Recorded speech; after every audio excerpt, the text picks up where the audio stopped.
Hi, this is Linda, and we're going to talk OneDrive for Business again. And I wanted to show you how to stop and start syncing a SharePoint site. If you have problems, you may want to do this.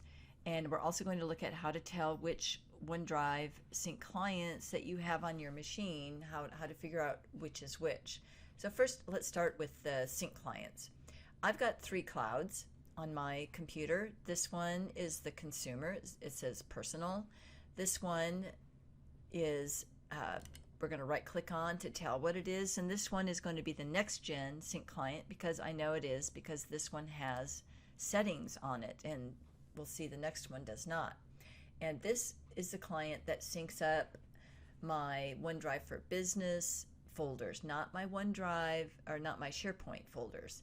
And over here is where you can come and choose which folders you want to sync. So I'm syncing all of those. And you can also add an account if you want to. We're not going to do that. You can also add a personal account here, because this is actually going to take over and replace the OneDrive or the Groove sync client.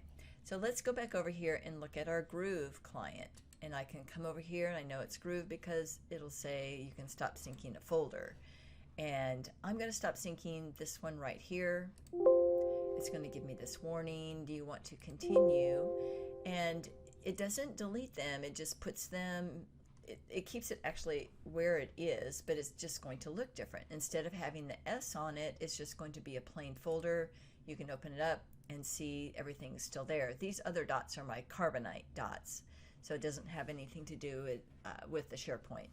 So going back up to SharePoint, now I want to, this is stopped, and now I want to start it again. But before you do that, you may want to go and rename it to something that says old or something like that. Because if you don't, when you go back online and do that, then it'll put a number 1 after it, which you may or may not want.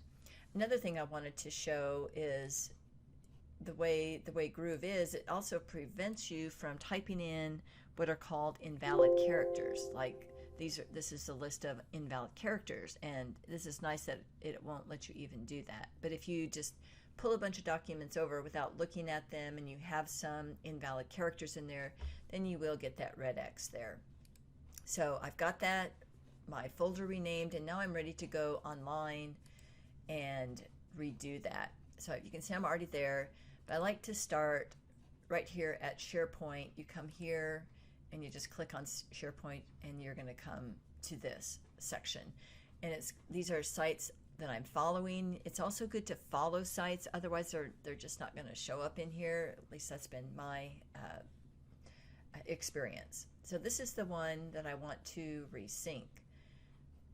So I'm going to come over here. I like to click on this and come over to this point where I can do the sync from right here. So you click that sync button, and I already have the app, but so I'm going to go ahead and click that, and it gives you the URL there to say sync now. And depending on how big your library is, it could take a few minutes to do that.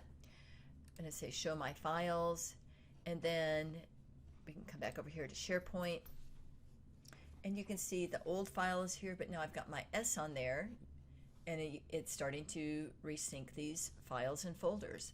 So I can click on that, and you can see the progress bar right there, and it says there are 6 remaining. And if I open that up, you can see that the X's or the check marks are starting to show up, and it just will take a few minutes since this is not very big. So that's how you stop and start again resyncing. If anybody has any questions, just leave them in the comments. Thanks a lot.